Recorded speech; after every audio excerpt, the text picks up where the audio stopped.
ఆహ్లాదకరమైన ప్రకృతి మధ్యలో ఉన్న వెదురుగుడెం అనే గ్రామంలో మూడు మంచి స్నేహితులు శ్రీరామ్, సిద్ధార్థ, డింపి నివసించేవారు. వీరు మొబైల్ ఫోన్లలో సమయం గడిపే పిల్లల కన్నా ప్రకృతిని ఆస్వాదిస్తూ చెట్లెక్కడం, ప్రాచీన ఆటలు ఆడడం ఇష్టపడేవారు. అయితే ఇటీవల గ్రామంలోని పిల్లలంతా మొబైల్ స్క్రీన్ల ముందు ఉండిపోతూ సహజమైన ఆటల ఆనందాన్ని కోల్పోతున్నారు. ఒక సాయంత్రం పురాతన వటవృక్షం కింద శ్రీరామ్ తాతయ్య ఓ ఆశ్చర్యకరమైన కథను చెప్పడం ప్రారంభించాడు. మనం నివసిస్తున్న ఈ ఊరికి సమీపంలోనే అడవిలో ఓ రహస్య కోట ఉందట. శతాబ్దాలుగా మరుగున పడిపోయిన ఆ కోట రహస్యాన్ని కేవలం తెలివితేటలు, నిజమైన జ్ఞానం కలవారు మాత్రమే అర్థం చేసుకోగలరట. పిల్లల కళ్లలో ఉత్సాహం మెరిపించింది. అసలైన సాహసయాత్ర ప్రారంభం కాబోతోంది.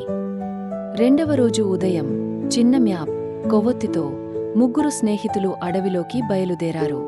తడినేల సువాసన, కొత్తగా వికసించిన పూల పరిమళం, పక్షుల కిలకిలరావాలు వీటితో మమేకమయ్యారు. అడవి లోతుగా వెళ్లే కొద్దీ చెట్లు ఎత్తుగా పెరిగాయి. మార్గం చిన్నదైంది. ఒకచోట డింపి నేలలో మెల్లిగా మెరుస్తున్న బంగారు నాణెం కనిపించడంతో ఆశ్చర్యపోయింది. ఆ నాణెంపై పురాతన లిపిలో సంకేతాలు కనిపించాయి. ఇది ఖచ్చితంగా కోటకు దారి చూపించే సంకేతం అని సిద్ధార్థ నిశ్చయంగా అన్నాడు. చివరికి వారు ఒక భారీ రాతి గడియారం తలుపు వద్దకు చేరుకున్నారు. కోటపై బహుళ పువ్వులతో కూడిన తీగలు వయస్సు చెప్పినట్టు కనిపించాయి. మనం చేరుకున్నాం, శ్రీరామ్ ఆనందంగా అన్నాడు. కోట లోపల ఒక శిలపై ప్రకాశించే లిపిలు కనిపించాయి. ఒక గంభీరమైన స్వరం, ఈ కాలంలో పిల్లలకు ఉన్న అతిపెద్ద ప్రమాదం ఏమిటి అన్న ప్రశ్న అడిగింది. శ్రీరామ్ ధైర్యంగా ముందుకు వచ్చి, అది నిజమైన ప్రపంచ అనుభవాలను కోల్పోవడం.